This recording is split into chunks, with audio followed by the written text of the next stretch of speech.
Good night, class. My name is David Miller, and this is my final media show and tell. The media text I decided to use was an article from the New York Times, and the contributor to this is Brent Staples, who is a member of the editorial board.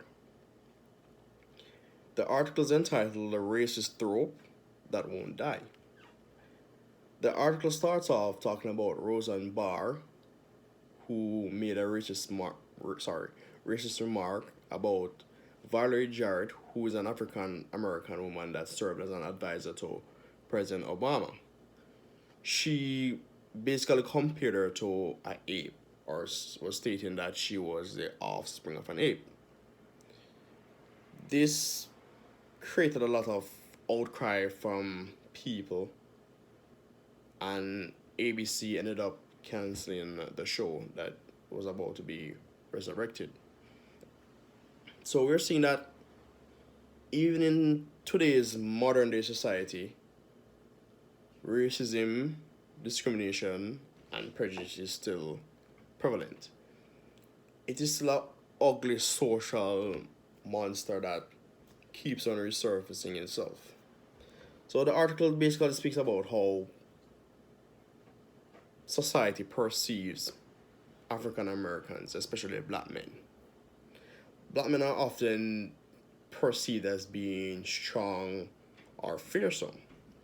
And we can see this in the incident of a man called Dontre Hamilton, who was an unarmed black man that was shot 14 times by a police officer. The officer later explained that he was hulky and muscular and he feared of being overpowered. But autopsy revealed that Mr. Hamilton was just a modest build. He was just 5 feet 7 inches and approximately 169 pounds. Even in our schools, we're seeing where African American children are seen as menacing or even older than their actual age.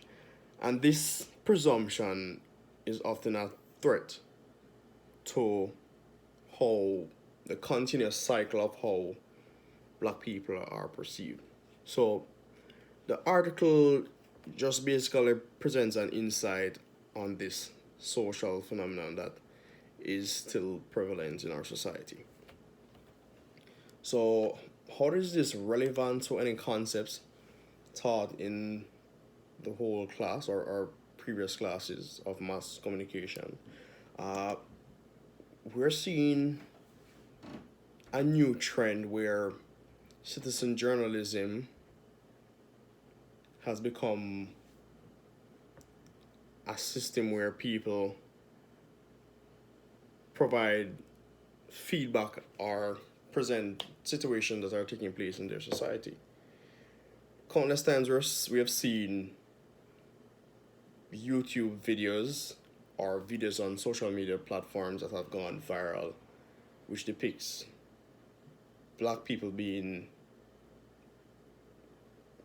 under some form of scrutiny, whether they're being discriminated against or just outright racism.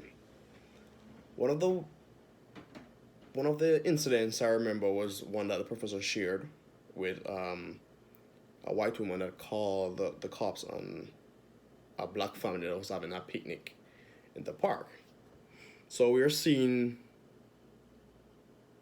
where citizen journalism is a new trend that has taken over the journalism landscape. Also, another important concept that this article present was is also the function that mass communication serves. It is basically a surveillance tool that gives us insight on what is taking place in our society and current issues, current happenings, and keep us abreast basically with social issues such as racism in the American society. So I think this article was a great example that also show the concepts that we were taught in this class by Mr. Curry. And yeah, so guys, I hope you enjoy and enjoy the rest of your summer. Have a great break. Thank you.